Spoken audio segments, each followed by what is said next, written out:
comment est-ce que vous procédez pour éliminer? C'est quoi votre méthodologie pour dire, voilà, on part d'un témoignage, Oui, celui-là, on va l'étudier, celui-là, on va pas l'étudier, parce que j'ai oui. pas assez de données, c'est une lumière dans le noir, comme vous disiez. Et ben, celui-là, il me pose des questions.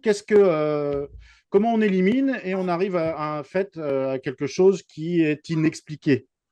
Alors, c'est très simple. Au départ, moi, j'établis le profil du témoin. D'accord? Le nom. Alors, après, si on diffuse le cas, on laissera la personne anonyme par convention pour la protéger. La protéger de quoi? De son travail, de sa famille éventuellement. Ça fait pas bonne presse hein, de s'occuper de ces choses-là, je vous le dis tout de suite. Hein. Si vous êtes chômeur et que vous avez un CV et puis que le futur employeur il vous a vu à la télé et que vous êtes passé par un hurluberlu, je crois pas qu'il va avoir envie de vous embaucher. Donc on va protéger la personne. Ça peut mettre fin à une carrière carrément, suivant si c'est dérangeant ou pas. Donc on va préserver l'anonymat du témoin. N'empêche que nous, on aura son nom, son prénom, son adresse postale, s'il veut bien nous la donner, son mail et son téléphone. C'est le commencement pour pouvoir se recontacter le cas échéant, puisqu'il peut y avoir dans notre questionnaire un oubli ou une carence ou qu'on ne soit pas sûr dans notre interprétation. Donc, on peut avoir besoin de le rappeler. Ça arrive très, très rarement.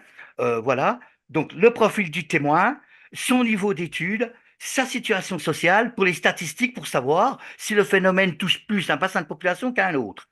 OK? Donc on fait cela. Après, il va faire ce récit. Le récit, moi je demande à ce qu'il le fasse dans l'ordre chronologique, les circonstances et qu'il décrive l'environnement sans ajout édulcoré, mais sans oublier des petits détails. Et après, ces petits détails pourront faire ou pas la différence. Et quand il a fait son récit, je relis ce que j'ai tapé pour être sûr que ce soit ce que les témoins prétendent avoir vu. Pourquoi lui, il y était, moi, non. Et après, il y a une batterie de questions. Une personne qui veut me faire un canular, il va très vite abandonner. Je veux dire pourquoi. Moi, le questionnaire, c'est 2 heures. Donc, s'il a 2 heures de son temps à foutre en l'air, avec moi, il va le perdre. Parce qu'une batterie de questions, je vais en avoir. Je vous ai dit tout à l'heure, l'altitude, les points cardinaux, la forme. Ça changeait de forme? Oui, non. Ça changeait de couleur? Oui, non. Vous étiez en quel état? En état festif? Est-ce que vous avez consommé avant ou après de l'alcool? Est-ce que vous étiez sous l'emprise de médicaments? On ne va pas rentrer dans la précision parce qu'il y a la vie privée de la personne, mais ça, ces questions, il va y avoir droit. Pourquoi vous nous avez appelé? Vous avez pensé à quoi? Est-ce que vous avez senti être attiré par l'objet? Qu'est-ce qui s'est passé à ce moment-là? Est-ce qu'il y avait, selon vous, des manœuvres ou une chaîne de secours avant, pendant, après? Est-ce qu'il y avait une interférence avec les appareils électriques ou des interférences électromagnétiques? Est-ce que vous aviez par exemple, si vous aviez votre téléphone portable, est-ce que vous avez du réseau? Oui ou non? Vous en aviez avant? Moi, je vais avoir une batterie de questions très, très factuelles et ainsi, on va pouvoir, quand le questionnaire va être rempli, lorsque j'aurai entendu les témoins, je peux dire à la personne une première idée, je peux déjà lui dire ce que ce n'est pas. Bon, écoutez, les lampes thaïlandaises, on oublie, parce que ça ne va pas à Mach 2, par exemple. Là, si par exemple il dit, bah oui, mais ça là, à la vitesse d'un mirage, les lampes thaïlandaises, on élimine. S'il me dit ça faisait demi-tour, tout ce qui est cométaire, on est d'accord, hein, les choses naturelles qui tombent dans le ciel, hein, qui peuvent durer une à 2 minutes, qui peuvent sans dégrossir, hein, c'est la rentrée d'atmosphère d'un météore, ben c'est ce que ça fait, hein, ça fait des fois un flash blanc, vert et une traînée ou pas. Un satellite Ouais, qui tombe ouais, et qui se voilà. dégrade, Bon, oui. alors on élimine comme ça, d'accord? Si un satellite, on me dit, il fait demi-tour, il fait des cercles, c'est pas un satellite, on est d'accord. Ou alors j'ai raté un épisode dans la réalisation de ce que l'homme est capable de faire. Par contre, il sera peut-être valable pour un hélico, suivant la vitesse. Donc c'est comme ça qu'on élimine, c'est par déduction.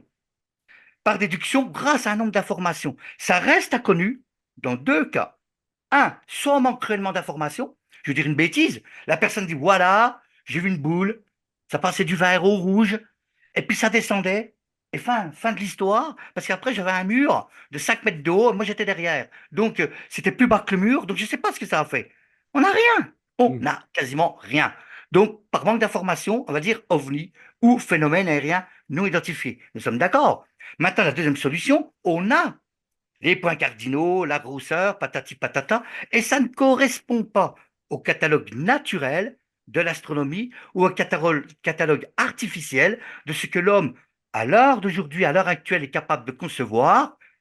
Avions, tout type d'aéronefs, avions, hélicoptères, engins pyrotechniques, les flares, les fusées éclairantes, les lampes thaïlandaises, les lasers des discothèques, tout ce qui peut prêter à confusion, et des drones maintenant qu'il faut pas oublier. Les drones, attention, il y a les monocoptères, les quadricoptères, ce sont les jouets qu'on trouve en magasin. Moi, je parle pas de ceux-là. Je parle des drones comme le type Reaper Q1 de l'armée américaine, par exemple.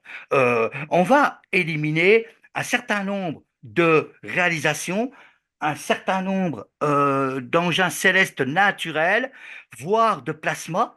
La foudre en boule, par exemple, qui est un phénomène encore méconnu, on va éliminer par déduction. Lorsque, eh bien, après vérification, ça ne correspond pas aux lois thermodynamiques, aux lois aérodynamiques et aux lois de la physique. Attention, je dis bien actuelles. Voilà comment on procède. Et le GEPAN procède quasi de la même manière. La seule différence, je vous l'ai dit tout à l'heure, le GEPAN, ce sont des professionnels. Eux, ils peuvent téléphoner ou envoyer un mail à l'armée de l'air. Dites voir à 22h00 au-dessus, je veux dire une connerie de Luxeuil-les-Bains, c'était à vous. Puis ils vont dire, ah non, vous apprenez quelque chose. Et eux, par contre, tout de suite, ils vont clencher non identifié. S'ils disent, bah oui, oui, oui, nous étions en mission pour aller à tel endroit, c'était dans le couloir aérien, ça correspond. Ils vont avoir la réponse tout de suite. Nous, on va un peu plus galérer. D'accord? Voilà.